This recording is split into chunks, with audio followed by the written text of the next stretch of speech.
Pennsylvania Railroad Middle Division. Today we're going to be looking at layout command control again, specifically the Light EFX 16 board from Logic Rail Technologies. This is a 16-port concentrator for doing layout lighting using the Just Plug system from Woodland Scenics, and we're going to talk about why this gives you more advantages over the basic Just Plug equipment that comes from Woodland Scenics. So let's take a look. Before we dive right into the Logitech device, let's look at the Just Plug equipment that comes from Woodland Scenics. This is the basic box. I keep one on my workbench as I'm building buildings to configure the lighting, or install the lighting, I should say. There's a power jack where you put in a wall transformer, and then there are 4 ports for putting lights in, and for each of those there is a dimmer knob. So one of these controls 4 lights and allows dimming capabilities. The retail on this is, I believe, around $20. Again, that's retail. So if you've got more than 4 lights in a given area, you're going to need more than one hub. So that you don't have to buy a transformer for each one, they also sell for, again, about $20, a port sharing device, which is a splitter for power. So basically it gives you power in, and then it gives you 4 power outs that you can then daisy chain to multiple light hubs. You can connect up to 4 light hubs to one of those port sharing devices. They also make a box like this with 4 ports that instead of having dimming, you can dial up a timer that turns the light on for so many seconds and turns it back off, turns it back on. It's kind of cool if you want to like simulate people entering and exiting a room of a house or something like that. One thing you can't do is combine dimming and timing on any particular circuit. They have to be one or the other. So that's another limitation. But if you've got an area in a city where you have a lot of lighting, whether it's street lighting or interior lighting, whatever, you're going to need a bunch of these if you're using this system. So you can see where you could have a large footprint of multiple devices like this, and the Logitech device gives you more flexibility. So let's take a look at that. All right, so here's the Logic Rail Technologies Light EFX 16. One of these boards retails for just under $100. Open it up here, and it's got an Ethernet network cable, which we'll talk about in a few minutes. It's got a barrel adapter for supplying power to the board. Got a manual folded up in there. And then here's the board itself.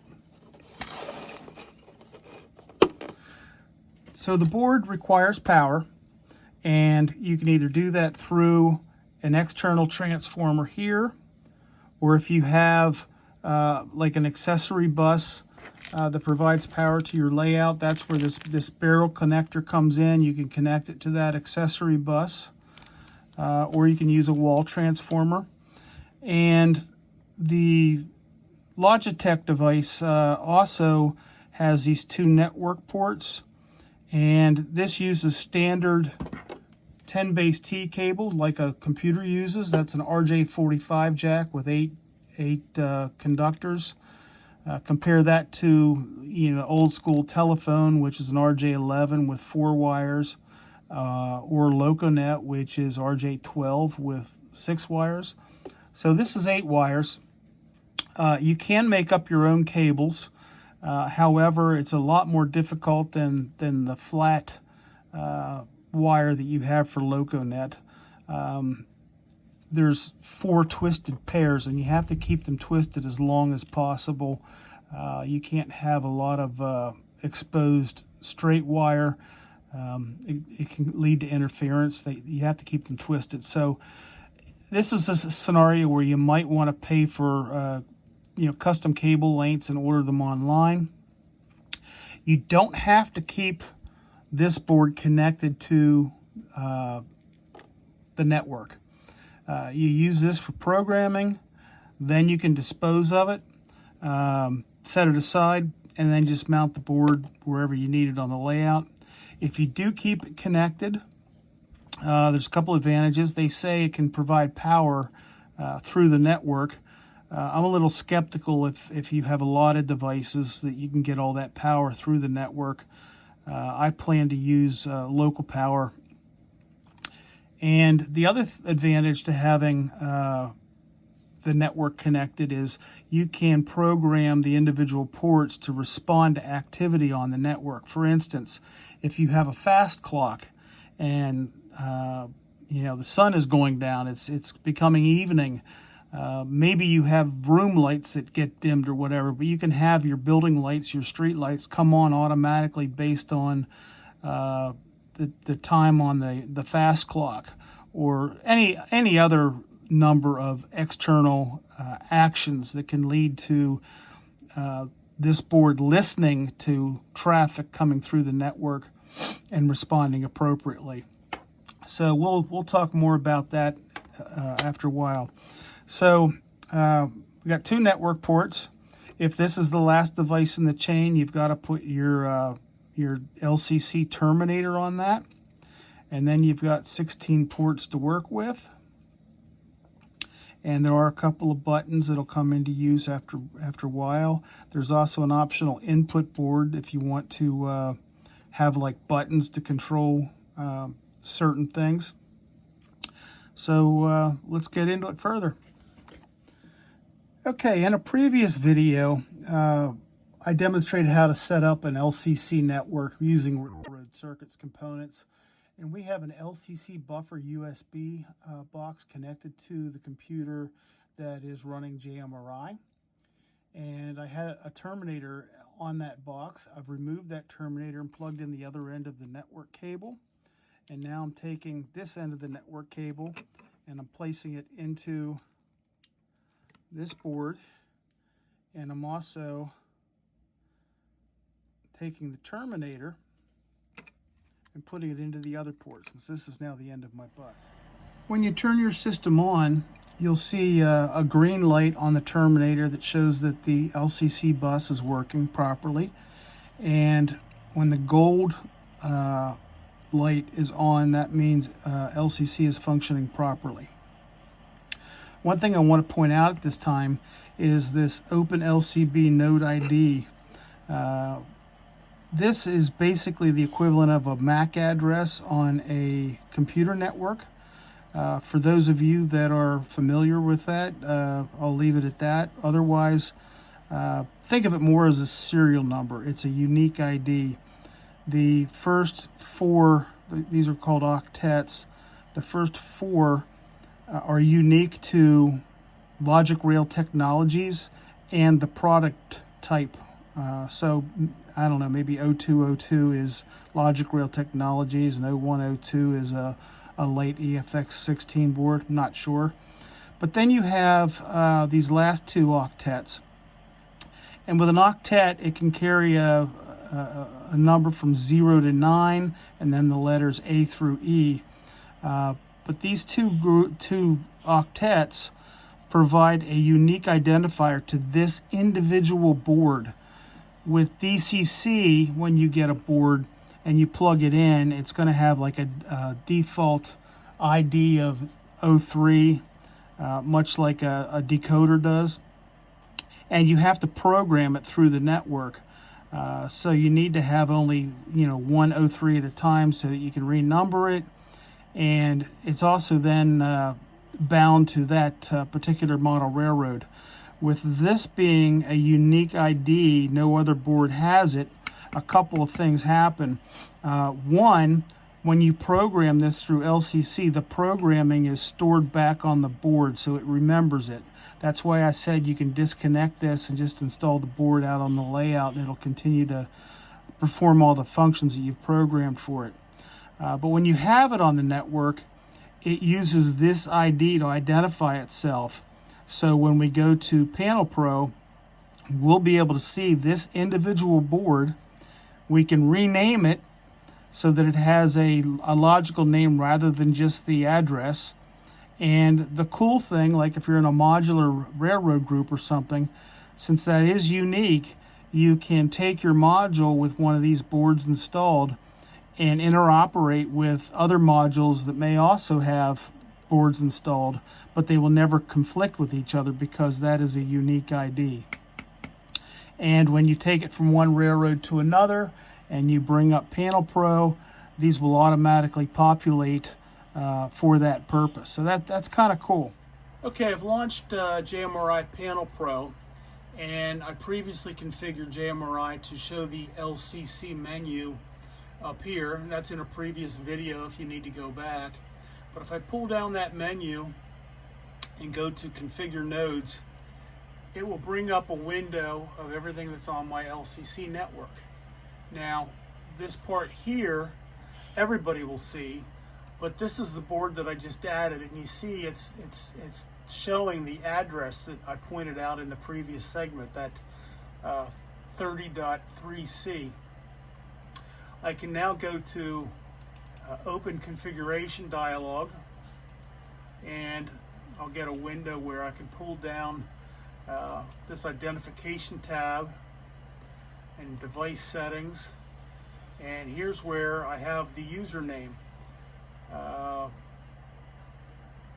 and I want to rename this so that it is something specific to where I'm putting this board on the layout. So I'm going to rename this Dorcas Street.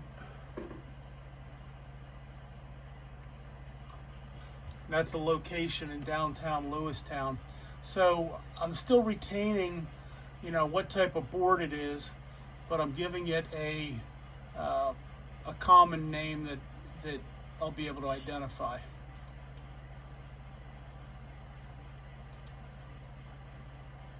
And you can see it updated right here. It still has that address and the board type, and then it says Dorcas Street. So moving forward, I'll know which board this is. This next tab, segment, Lights, Inputs, and Effects, this is where we control all of the 16 ports, what's connected to them. We're able to rename each individual one, and then there's a whole bunch of settings that we'll go through. I'm going to be doing that in a future video, and in a moment I'll tell you what all you can do on each port. Panel Pro also gives you, under the LCC menu, a traffic monitor.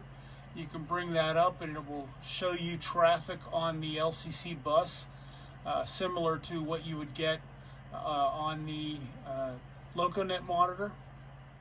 You can do firmware updates. You can look at events that are programmed. We don't have any yet. This is our first device. And a few other tools.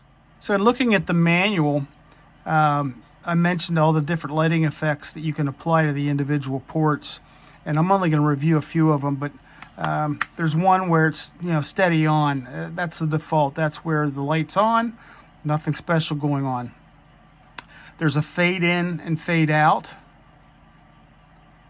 There's several blinking capabilities, and you can configure what they call the first half of the period, like the left side of a crossing signal, and then a phase B, which might be like the right half of a crossing signal.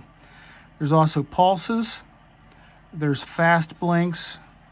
There's a strobe, where there's a short flash every 2 seconds. There's a double strobe.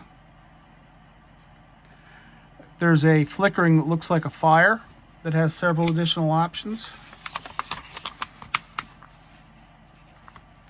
There's something that looks like a fusee burning. You can make it look like a welding is going on. A photographic flash, either a modern version or a classic version. You got mercury vapor lamps. That's something that where the intensity ramps up from off to on over a period of 20 seconds. It's like warming up. You got a fluorescent tube where it sputters when it first comes on. Then you got a fluorescent tube that's bad with random flickering. Then you have random on-off, which is configurable between 10 and 300 seconds. We have a random on-off that controls between 2 and 60 seconds. There's a bathroom light, and that turns on randomly between 2 and 5 minutes and stays on for 10 seconds and then shuts off. There's a rotary beacon. There's some emergency beacons. There's configurations for green, yellow, and red outputs for traffic lights. They've got pedestrian lights and chase lights. I'm not going to use most of these. My main thing is going to be some of the randomness of turning on and off. I'm going to use some flickering for some bad lights, and many are going to be steady on. So we'll go through that as we're configuring them. The manual also addresses other options, such as putting multiple LEDs on one output.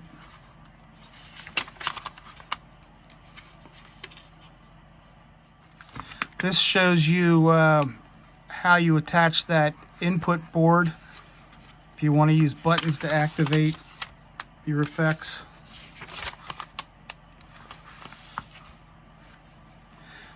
It gets into some additional descriptions of how you might use some of those effects. Like here it goes through how to do traffic signals, photographer flashes, simulating a television.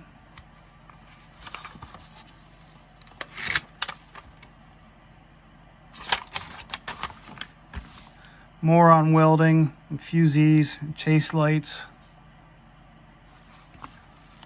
And you can set up groups, and they did that for the chase lights.